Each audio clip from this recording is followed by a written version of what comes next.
Bonjour à tous et bienvenue sur GTROM Gaming.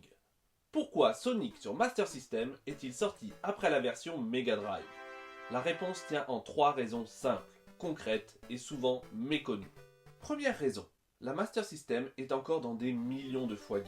En Europe, en 1990 et 1991, elle dépasse même la NES dans plusieurs pays. Au Brésil, c'est pire, plus de 80% du marché console est contrôlé par Tectoy avec la Master System. Du coup, Sega a un problème. S'ils sortent Sonic uniquement sur Mega Drive, ils abandonnent la majorité de leurs joueurs. Concrètement, en France et en Angleterre, la Master System continue à être la console la plus vendue dans certaines chaînes de magasins. Et même après l'arrivée de la Mega Drive, Sega ne peut pas ignorer ça. La deuxième raison, on ne pouvait pas porter Sonic Mega Drive sur une console 8 bits. Techniquement, c'était impossible.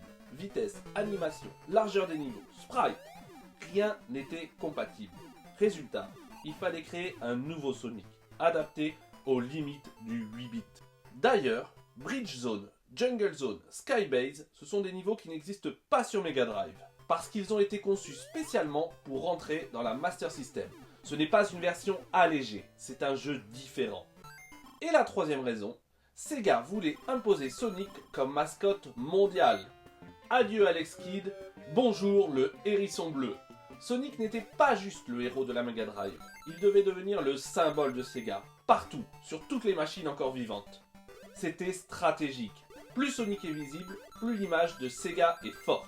D'ailleurs, la version Game Gear sort en même temps que la version Master System, parce que les deux partagent le même hardware 8 bits. Sega visait un impact global, pas seulement les joueurs haut de gamme.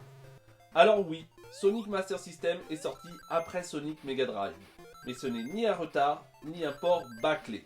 C'est un deuxième Sonic pensé pour un public immense, adapté techniquement et créé pour renforcer la mascotte qui allait définir Sega dans les années 90. Si tu possèdes Sonic Master System, tu ne tiens pas une version inférieure, tu tiens une version parallèle, une autre lecture de Sonic. Allez, on se met en boule, on fait des likes et on accélère sur GTROM Gaming.